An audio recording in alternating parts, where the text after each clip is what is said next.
I just want to acknowledge that I'm a settler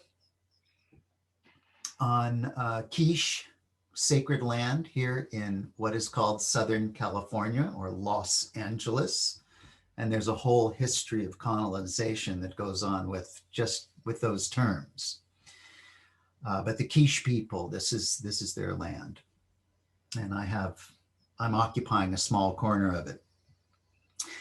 I want to say to you what my agenda is for our time together. And that is to encourage you to persevere in the practice of circles, adult circles. If for no other reason than to provide an exemplar for the children, for the youth. Because as you'll see, I'm going to talk about circles in schools. But often, even when we do these circles in schools, the children look around. We say to them, let's sit in circle, let's speak from the heart and listen from the heart. Suspending judgment of one another, speaking your truth. And they look around and they say, where does that happen in the world? We don't see it. Are you trying to get us to do something that you don't do? And so they need to see you. They need to discover you, the adults, sitting in circles, listening to one another patiently.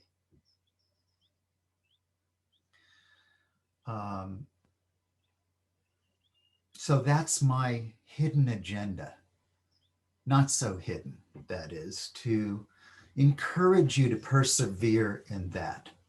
And the reason I use the term persevere is that there are many, many forces, cultural conditioning that want to keep us separate, that want to keep us from engaging in the circle. And I'm going to touch on a few of those forces as I tell my story today. This is really kind of rare for me to talk for a period of time. Normally, I will sit in a circle and I get my chance to talk when I receive the talking piece, and the rest of the time I'm listening. So this is unusual for me, but I appreciate the opportunity if it does indeed provide some encouragement and inspiration to you. I'm very glad to see you gathered there in that beautiful place. And I just hope to encourage you to continue the practice. So Heidi was mentioning that we met some 25, maybe longer, years ago.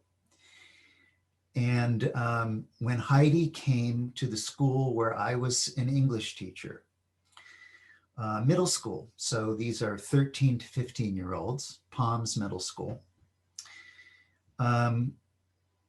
Heidi came down from the Ojai Foundation, and I'm going to put in context what the place of that institution, that organization in this story. But she came down for one day, and then she had this experience that she was mentioning to you with the children in this most unlikely of places, an urban middle school. And she's held the vision in her heart for 20 plus years. And I was so delighted to come there 2 years ago to High Heather Come and to be with some of you, to be on that land and be able to bring the story and bring the experience to you there. But I just want to acknowledge Heidi for patience and perseverance. She's held a vision for a very, very long time. And to see it in this fruition around this fire is lifting my heart right at this time. So I want to tell you a little bit about how I came to practice in circles, because it is completely outside of the cultural conditioning that I received as an American male, white male, growing up in privilege. Why would I ever want to sit in a circle with anyone? My job was to climb to a place where I could be fully independent and not need anyone. That to need anyone would be a sign of weakness. That is what I grew up with. And it was not easily that I was torn away from that habit pattern of perceiving self and other. So I want to tell you my story, but I also want to tell you that what we're talking about here is a complete shift in worldview, a complete shift in the way we see the earth and we see each other. And this is why perseverance is critical, because there will be many, many forces that seek to blow this circle apart. Entropy is a more powerful force than centripetal force. What it takes to hold a circle together. It takes a strong act of will. So my story is this. I was an English teacher. I taught English as a second language to refugees. And that was really the beginning of my learning that the world was bigger than I thought it was. I got interested in circles because of a woman who encouraged me to be in relationship, which was something that was completely new to me in my early 20s. That is to say, she insisted that we talk about things and not just let them go. I couldn't just push aside if we had an issue. I couldn't just push aside with it. She was going to make me sit down. And we're going to get through this. So she introduced me to the poet Robert Bly, who was giving a workshop here on a Valentine's Day. And I became very interested in what he was doing, because he was joyfully bringing poetry in translation to America. And as a student of English and a lover of poetry, this was something beautiful for me. And then several years later, I heard that men's groups were forming. And I really didn't have much interest in being in a men's group. I would rather be in a women's group. And mainly that's where I found myself and went. But then there was an event at the Ojai Foundation. This is back in 1983. And there were 100 men gathered on the land there. And that was quite intimidating to me. I really did not want to be with 100 men. It didn't seem of much interest to me. But what I noticed is that this was the very first time in this group of men I heard men speaking in tones of longing and loss, sadness, grief. And I had never in my life, in my 25, 26 years at that point, heard men speaking in such a way. So I was very, very moved by that. But it took another couple of years before I went back to the Ojai Foundation, another men's weekend. And then at the end of that weekend, I raised my hand when Robert Bly said, "Would you like to carry this work on?" And I raised my hand, and 12 men from around my area of Los Angeles determined to get together and meet every 2 weeks in circle. And we were taught how to do the circle, not by Robert Bly, but by a group called the Lost Dog Men's Council, which is still going today. And they actually came to my home. We met in my garage. I put down carpet and parachute cloth around the garage to transform it into a sacred space. And we met there every 2 weeks. And the process was simple: rotating leadership. And this is absolutely critical. No one person should be identified as the leader of the council.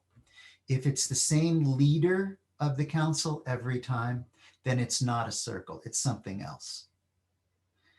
I want to talk about the issue of leadership in indigenous peoples, but I'll come to that.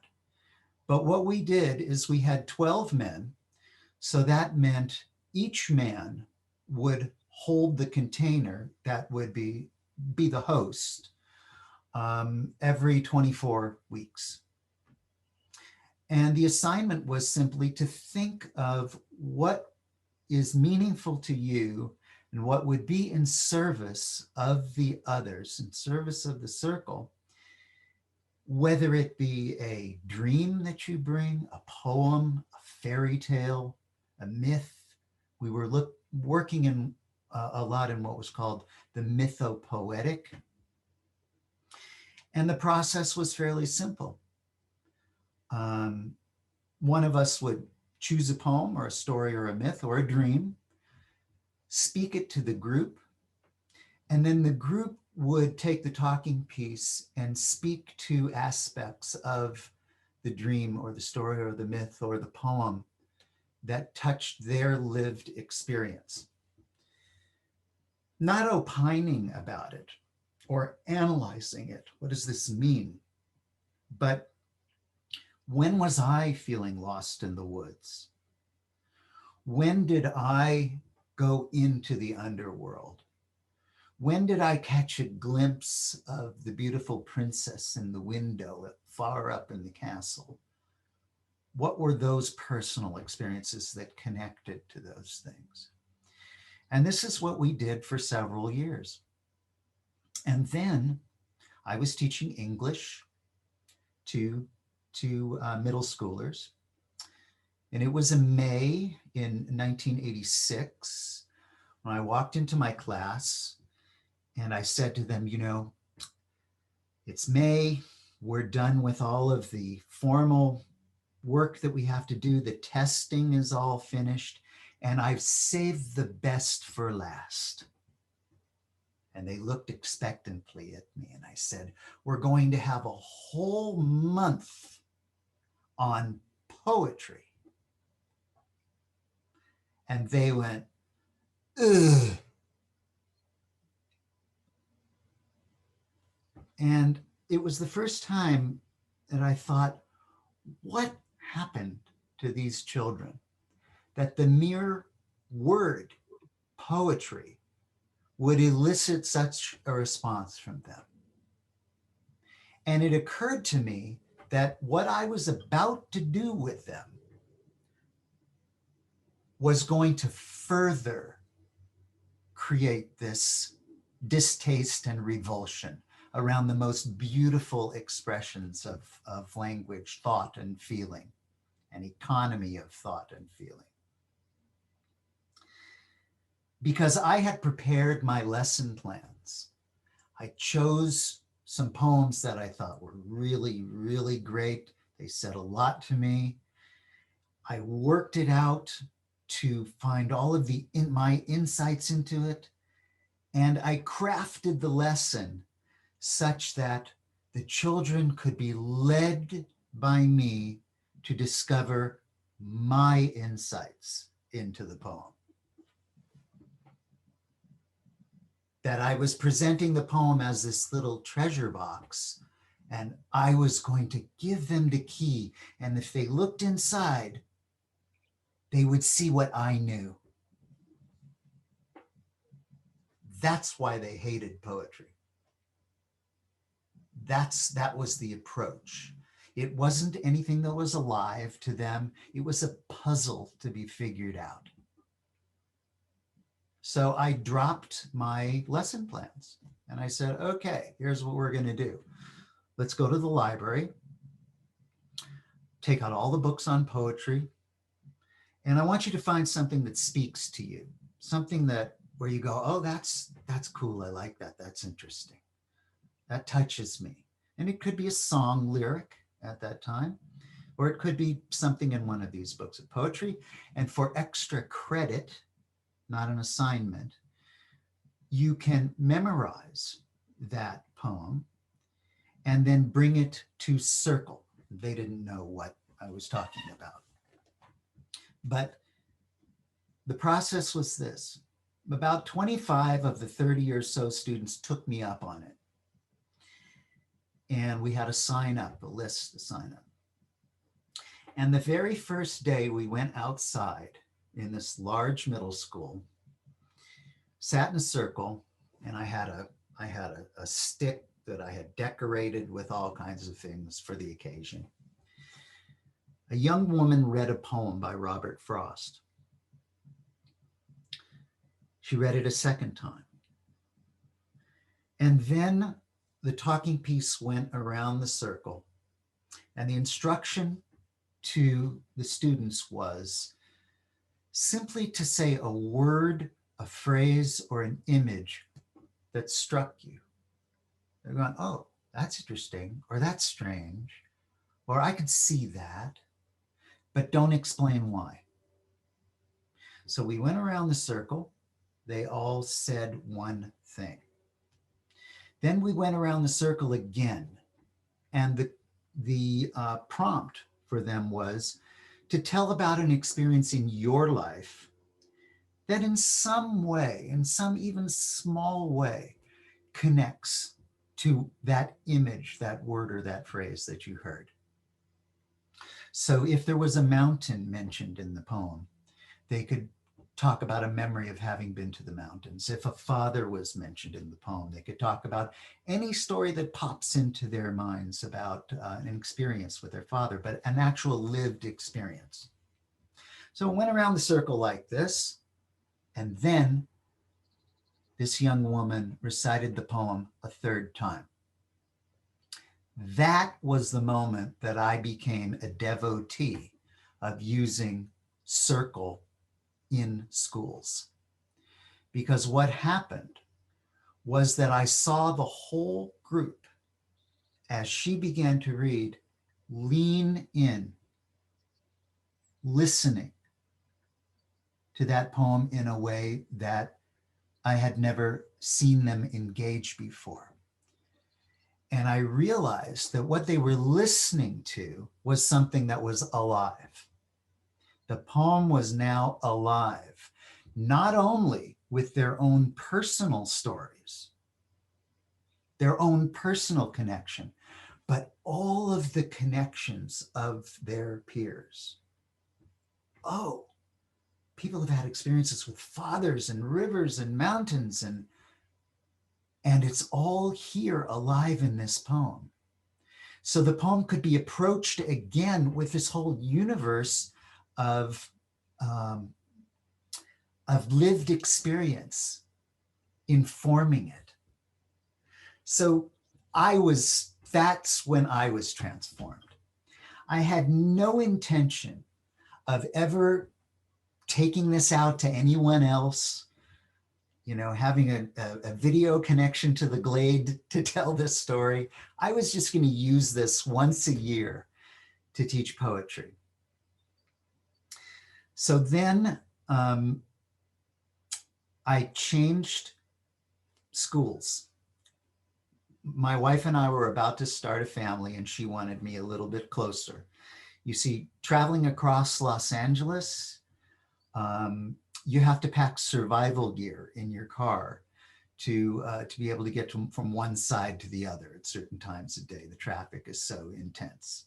People actually arrive to work, or they used to at least, at 5 in the morning and then sleep in their cars before going into work. So she wanted me closer. So I ended up applying to the middle school where I was a student, Palms Middle School. And 6 months later, I got the job there, and I moved from my school in Hollywood, closer to home. End of the first year, I have my students out in the quad area, which is a grass area between all of the buildings, and we're sitting in a circle doing a poetry council. And the assistant principal, the assistant head, came up from behind me. This is my first year there. And she tapped me on the shoulder.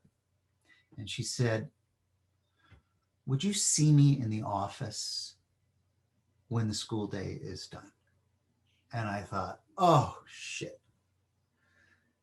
What is she thinking here? Did I not get the proper permission to be able to sit outside? Did this look like some kind of Native American ritual that I was conducting with the students, that this was some spiritual practice that I was doing in the public school?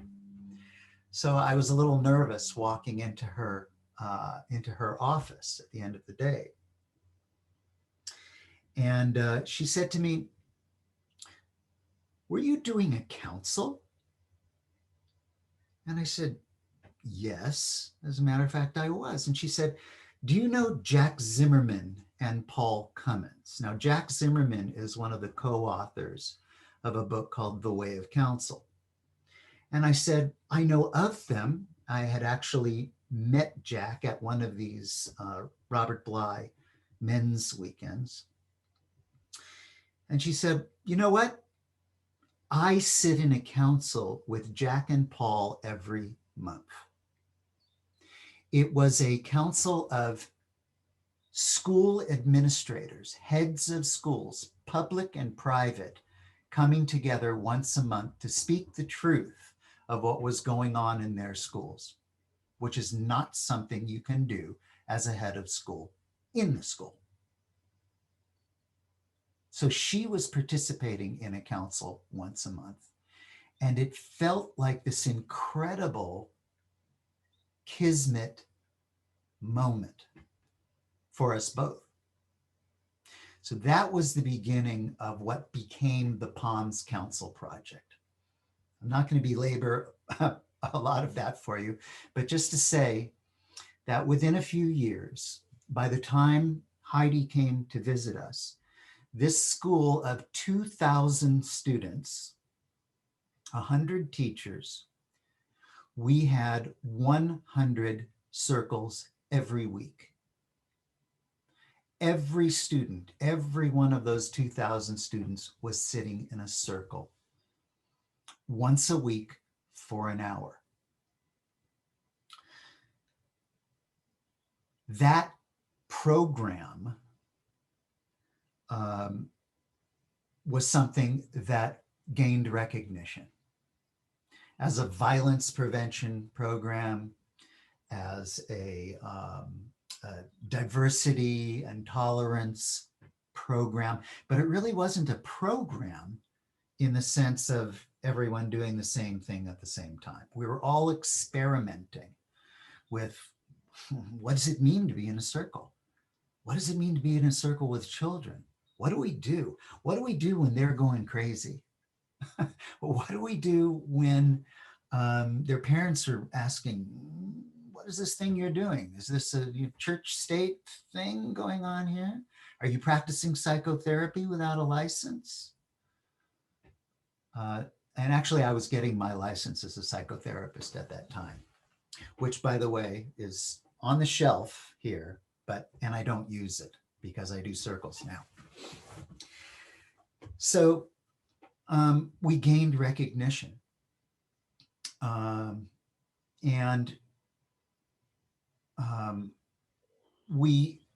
it got to the point where I remember a group coming from Eastern Europe, emerging democracies in Eastern Europe after the Bosnian War, came through the American Jewish Committee to see what this thing was that we were doing.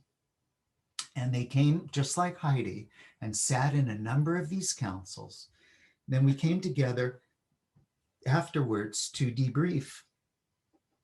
And I remember one of the people, I don't know where he was from, might have been Macedonia, I'm not sure. But he said, you know, this is a wonderful thing. And I think the people in Croatia would really benefit from this practice. We don't need it in Macedonia, but they could really benefit from it. I thought, oh, didn't quite get it. He didn't quite get it. And with this recognition, other school leaders started coming to Palms, and we would give them an experience of it. So we'd put them in a circle, but they would sit often like this. 1 foot out the door and 1 foot in the circle. Because this was something somehow that it created fear in them. What does this have to do with academic learning?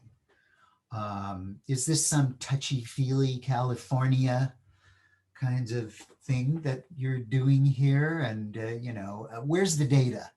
Where's the data? Show me how this supports literacy, et cetera, et cetera. So with a group of 30 or so volunteers and teachers, we got together every 2 weeks to practice with one another, to be in counsel with one another, because we understood that we can't bring this thing of circles with authenticity to the children if we weren't doing it ourselves. So because we were not born into it, as I've said. So we would practice with each other and try things out and play games and look at various modes of circle, because circle is not just sitting around talking. Circle is anything that we do with a heightened awareness of self and other. So sometimes I like to say to a group, how many of you, and you can show me, how many of you have ever danced with someone? Raise your hands. I see you're with me. Very, very good. You've danced with someone. Thank goodness. Next question. How many of you have ever danced with someone who was not dancing with you?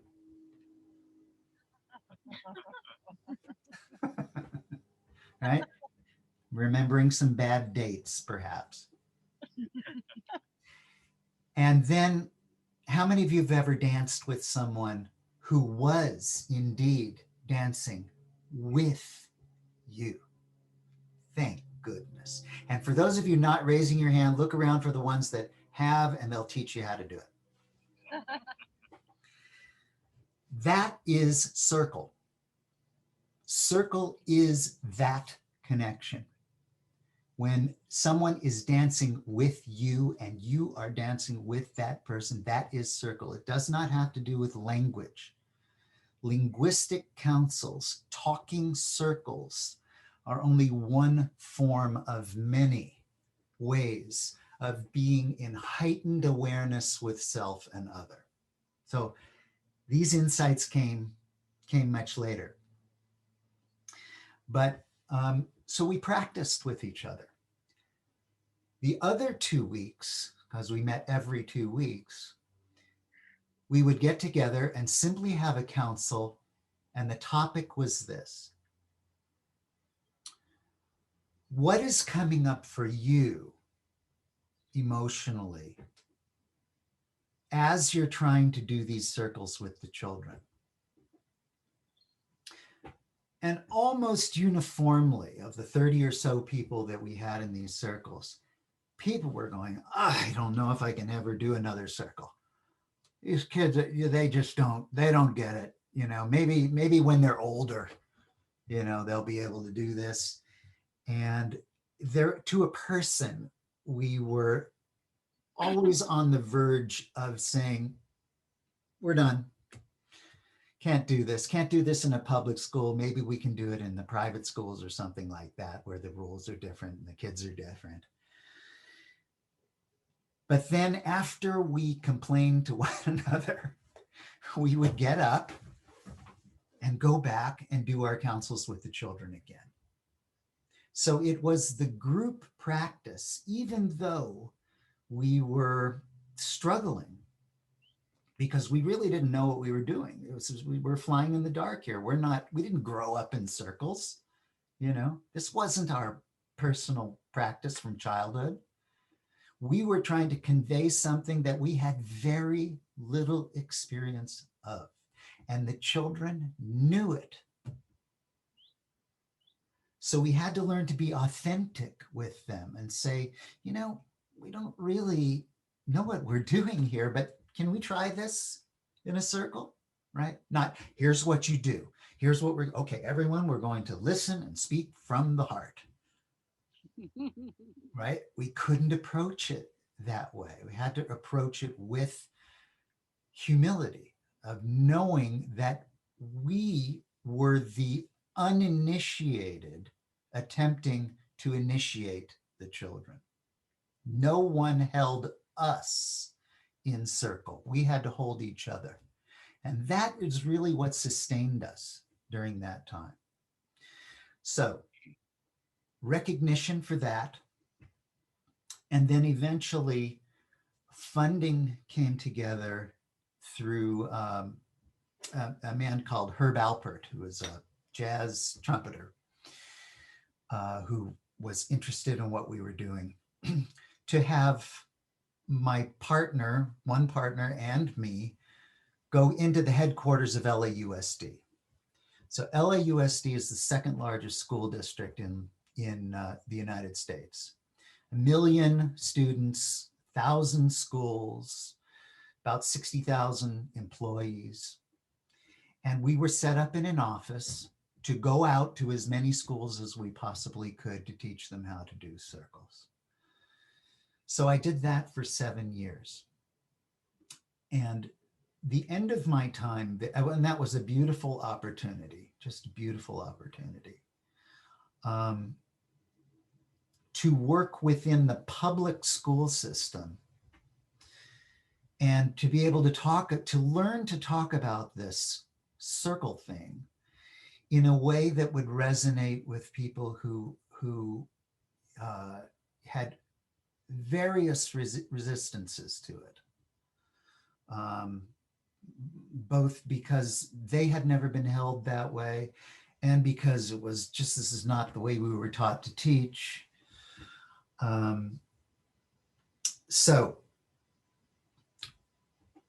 2016, I left the district and started Circle Ways, which was really just an organization so that we could carry on the work.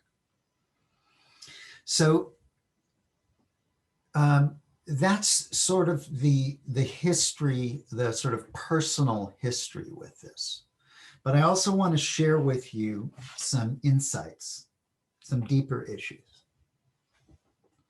that started to dawn on me as I had the opportunities to meet with people and initiate these practices in schools. And what we were looking to do at that time is to establish systemic programs That is, it is not just something we do with children. It is something we as adults, as educators in the school, do with each other. And if we can do it well enough, we can begin to offer it with humility to the children. But a systemic program is one where it's happening in the classrooms. All the students are doing circle once a week. The staff has regular counsel, agenda-less regular circle once a month or so. The parents were sitting in circle. We had parent circles.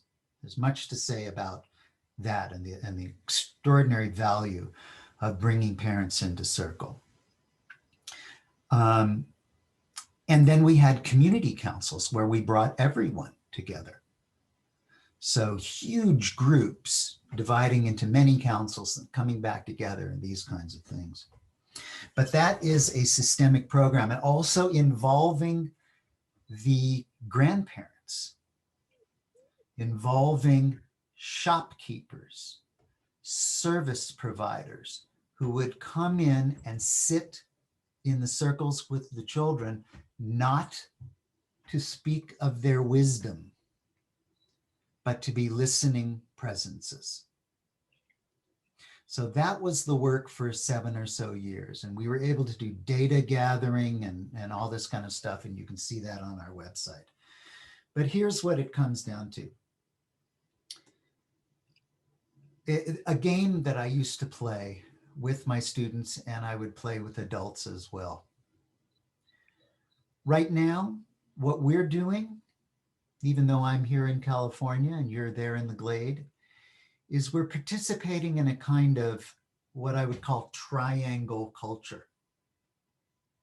Triangle culture.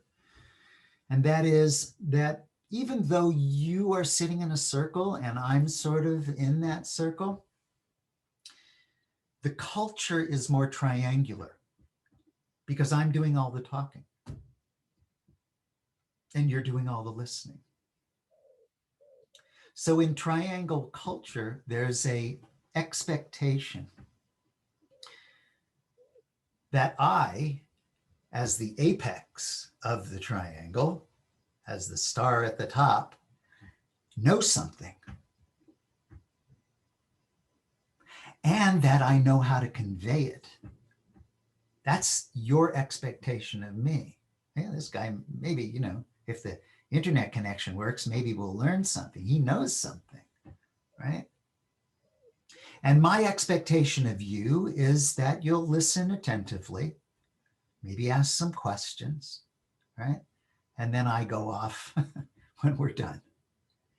That's triangle culture. And that is the way most of us in the Western world have approached education. We call it the sage on the stage. All attention is directed toward the lecturer. So we have lecture halls. Our classrooms are not set up in circles. And that engenders expectations, right? Of the one person who has all the answers and knows all the questions, and the others who will be receivers. Curious how many of you are familiar with Paulo Freire, Pedagogy of the Oppressed? I see one hand. So that's a book that also contributed to this and changed my life when I was 45.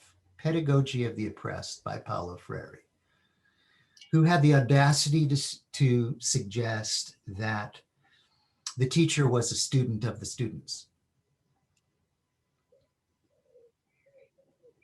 and that you had to turn over the talking piece. You had to listen to their stories. Paulo Freire had the single most effective second language learning, adult second language learning program ever that he was conducting with indigenous peoples in Brazil to teach Portuguese.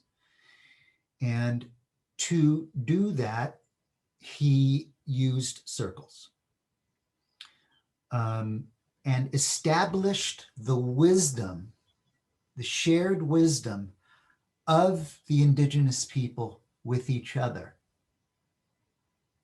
so that they then became interested in reading and writing. Can you imagine being a person who works from sunup to sundown and raising children, and then you go to learn Portuguese as an adult?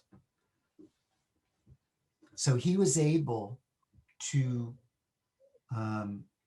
have them witness their own wisdom first, before he brought in any kind of reading, any kind of wisdom from outside of the circle. So yeah, he was very influential in my thinking. But when you put people into a circle, and I used to do this with the students, I'd have them in rows and I'd say, "Where's the teacher?" And they'd all point at me. And I'd say, "That's right. Let me tell you why I'm the teacher. Because I'm smarter, I can run faster, I've raised children," all of these kinds of things. And then we'd rearrange the room into a circle. And I'd say, "Where's the teacher?" And they would continue to point to me. And I'd say, "That's right. I'm the teacher because I'm the best looking, I'm the most interesting, the most creative." And they'd start to go, And there was always one student who said, "Wait a minute, wait. We're all teachers in the circle." And I would question that. "What do you mean you're a teacher? What do you mean? What have you got to teach me? Yeah, I've raised 2 children. I have these degrees and these licenses, right? What have you got to teach me?" And they would say something like, "I'm the only one who knows my story." And I'd say, "That's right. That's what happens in the circle. The expectations shift with the environment. You can be in a circle and still be in a triangle, like we are right now, right? If one person dominates, you're sitting in a circle, but it's triangle culture. So how does the teacher turn over the authority to each child, and how do they step into that authority? So I have just a couple more things I want to say to you, and then we'll have a little Q&A. What we're talking about is a radical transformation of worldview from a triangle culture to a circle culture. Triangle culture is one in which people are expendable. You don't want to work here? Go somewhere else. You're not obeying the rules here? Go somewhere else. There was some kind of transgression, you broke a law, we're going to put you somewhere else where you can't harm anyone. People are expendable in triangle culture. And everyone is trying to crawl their way up to the top of that apex of the triangle. It's called PhDs. It's called the chair people. It's called the president, etc. And we're looking to get to that place. In circle culture, every person is precious. No one is expendable. No one is expendable. Every child is a gift from the universe, and it's our job to see those gifts. The word education, I like to ask, I'm an English teacher, so I'm always looking at roots of words, right? So education has the root DUC, right? DUC, which is a duct, right? A channel that flows in a direction. But the E prefix means out of. So to education is to bring forth, to bring out, not to put in. So to see what is alive and vital in the child and bring it out so that they sit in the truth of their fullness, of their reason for being. And this is what is encouraged in the circles. And you see that, our culture kind of has it upside down. Freire called it the banking model of education, right? We deposit the funds into them.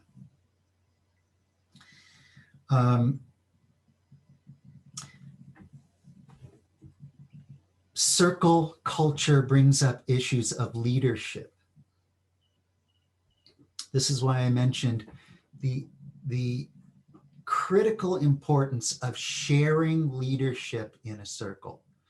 If this group, for example, continued to meet, and Heidi was always the one planning the topic and making the calls and scheduling the circle,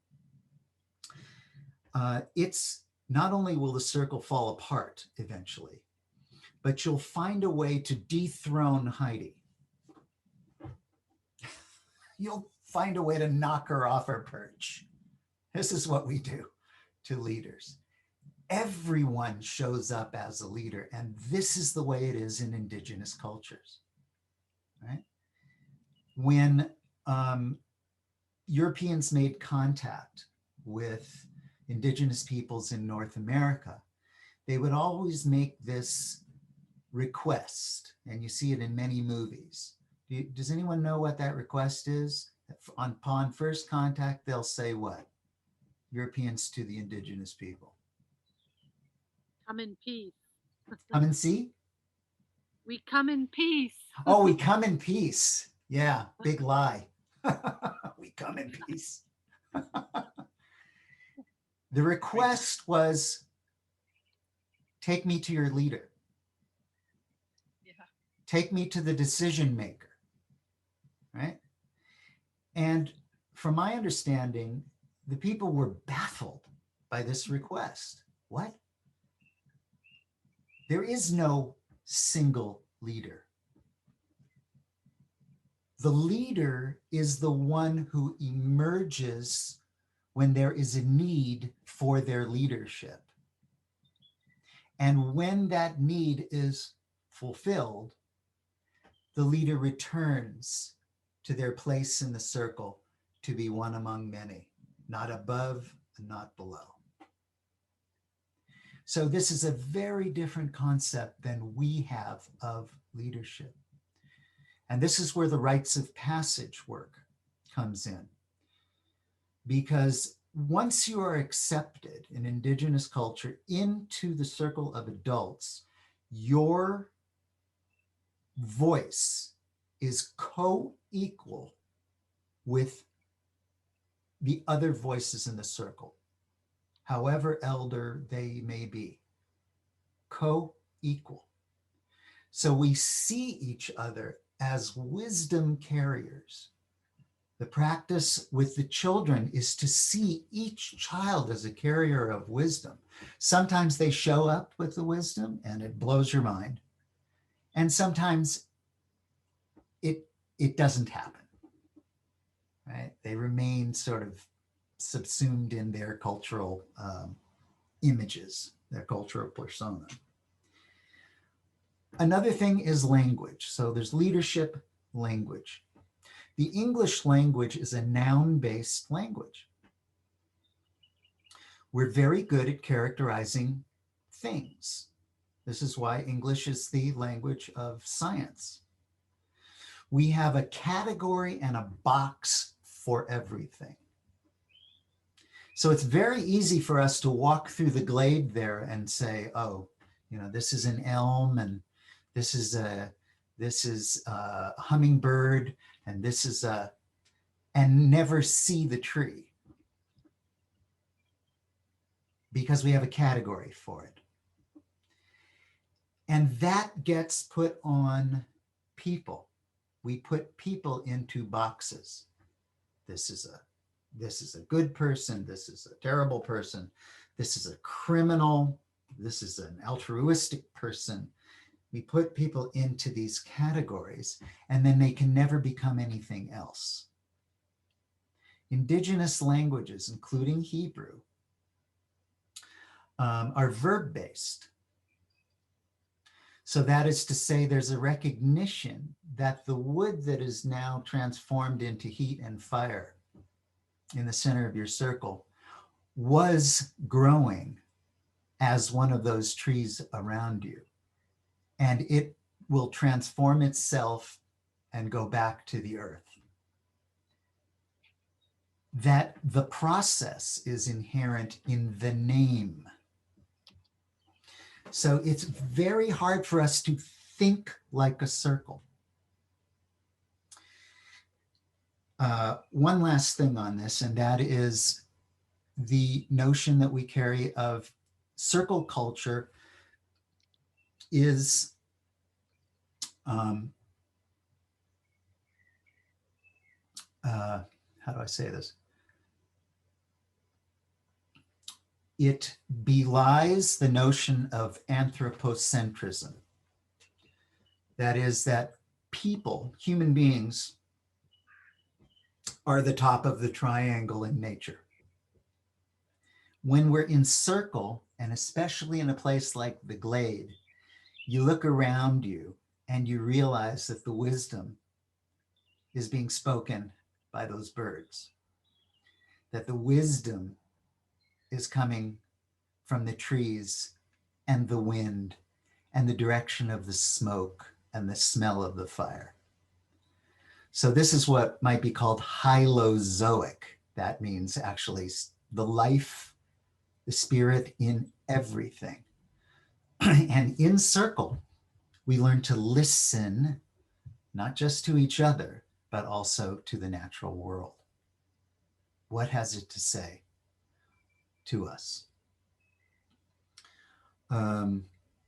Just a couple of other things. You might be familiar, how many of you are familiar with the movement for restorative justice? Okay.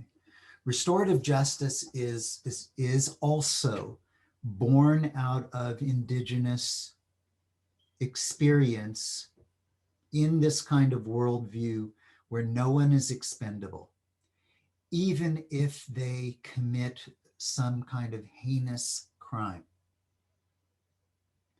How do we reintegrate someone who has broken all of the cultural norms? If you live on an island or you live in a tribe, you have to do that.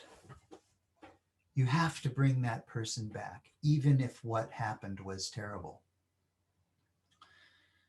But restorative justice is the idea that you bring all those affected by a transgression of some kind, a crime of some kind, you bring them together. It's not adversarial like the defense and the prosecution. It is, how do we heal? The question is, how do we heal from this? What are the needs that need to be served to be able to heal from this? That comes from circle culture as well. And here's the point I want to make. Schools here in America, and I know that there are many there as well, have fallen in love with restorative justice. Not suspending children, sitting in circles to try to work it out. The problem is this love affair with restorative justice forgets the other part that is absolutely necessary. And that is, if there's no relationship, if there's no love, we might say, no deep connection to the other, there's nothing to restore. Restorative justice becomes a protocol for mediating conflict. not from um, reestablishing love and relationship. So the hard work is not the restorative mediation processes when there has been harm. The hard work is is providing practices that deepen love, that deepen relationships among everyone in the circle, so that when there is inevitable harm or breach in a relationship, there's a reason to come back together. It's the reason why people get married, right? Remember, we loved each other. Yeah, we're having this hard right now, right? Remember that thing that brought us together, right? So doing that in schools is really the most difficult of, uh, of things. I always keep saying last thing, but this is really the last thing. When we talk about circles, we use them in three different ways. One is the circle promotes deeper understanding of academic content, math, science, language arts, what have you. When we submit concepts to circle and build relevance for the children, academic studies deepen. The circles are also used for social emotional learning, which is where they're most commonly associated. I learn to listen to you, you learn to listen to me. But the third area that we look at, that we've learned to look at, is what we call the mysteries. And the mysteries are finding out what the felt needs, what the deep heart questions are of the children, of the teachers, of the parents, and then finding ways to shape circles so that they can explore the things of importance to them, which are changing constantly, right?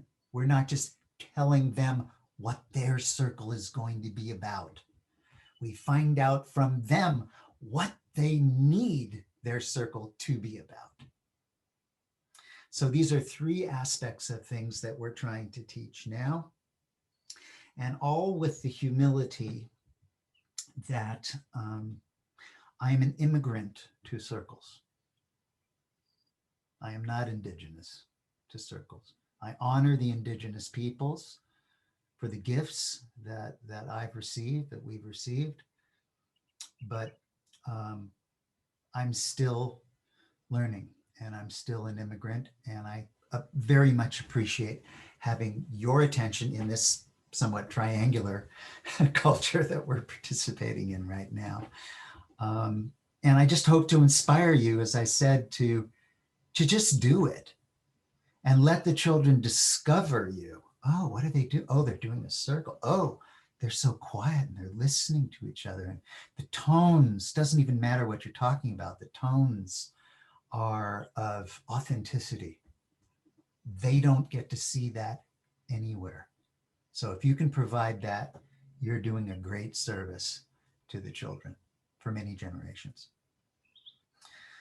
That's all I have for you today. And I thank you for your kind attention. Um, Heidi, are you there? Thank you, Joe. Sure. Thank you. I'm glad you're able to hear. And if Thank you. there's anything that, any questions you want me to answer, or you're probably itching to get into circle with each other. So Maybe if anyone does have a question, then welcome. Or if not, that was a lot. it was a lot. I know. I know. There is a question, Joe. I live in a community and we use council usually when we've got a problem, but also we try and have regular councils. And we've been told that we shouldn't talk about other people who are in the circle, but actually that's like really hard for us not to do when we're talking about things that are going on within the group. It's Of like, course. try and infer about somebody that everyone knows who we're talking about, but we're not supposed to mention their name. feels pretty tricky. So Yes. what do you want to say about that? Well,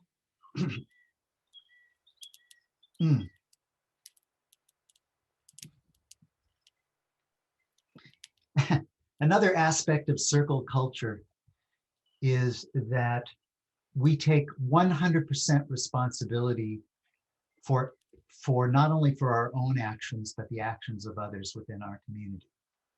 So that's a mindset that this one is transgressing because of something that we've created all together, and we need to investigate that. So that's the esoteric philosophical part of it. But there has to be a way to turn towards the relational breaches within the community. So but it's a question of how you make the request. So if, for example, you have an issue with someone else in the community, if you're able to say to that person, look, you know, I'm having this issue with you. I'm wondering whether you would be willing to sit in council about it. And if the person says, no, I'm not, then you can't go near it. But in general, a person, especially if there's love in the community, a basis of it, will say, let's explore it. Okay. And you might explore it just in a dyad. It might just be the two of you. And then there are protocols for sort of healing circles. But it's also something, if, for example, it's two people, to have them come into the center of the circle. And what happened? What happened? What are you feeling? What are you thinking? What are you needing? What are you wanting? So forth.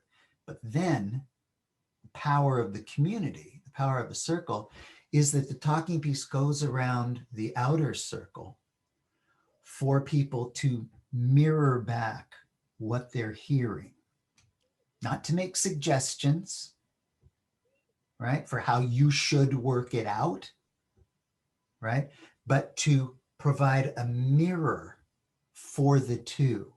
These are the things that we're hearing. This is what we're hearing.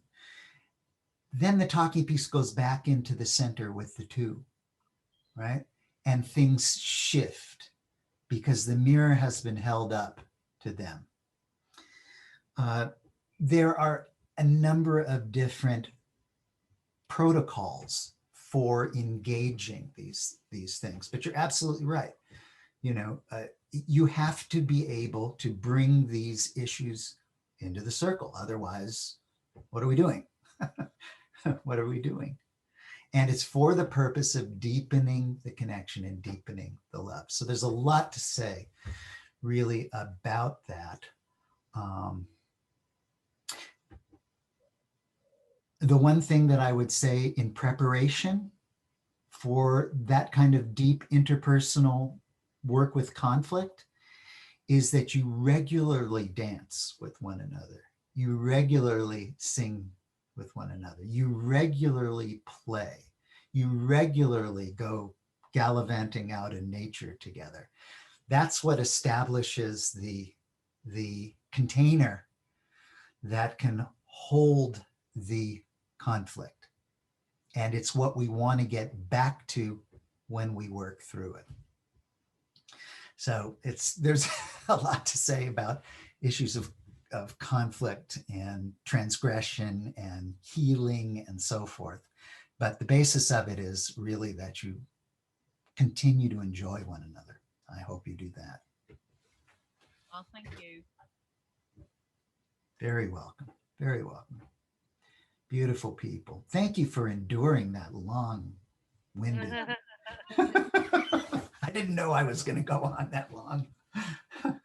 I was wondering if I had enough to say, to feed the hour. Yeah. Thank you, Joe. Oh, Really. it's my pleasure.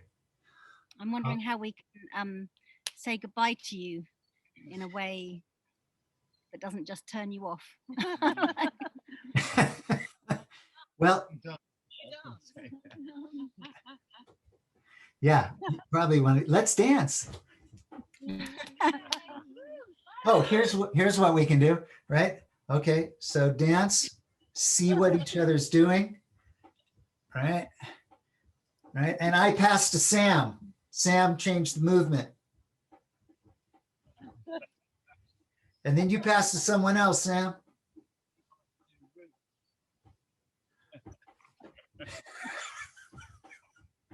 And then whoever's got it passes it to someone else.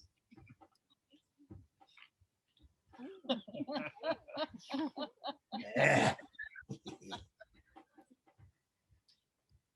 Woo.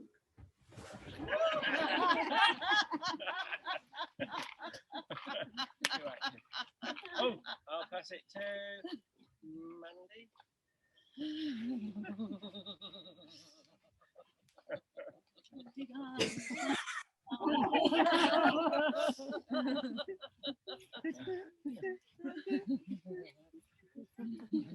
So you keep it up, and I say farewell. Thank you, Joe. Bye, all. Thank you. That was fun. Much Thank love. you, Joe. Thank you. Bye. Thank you. Bye-bye.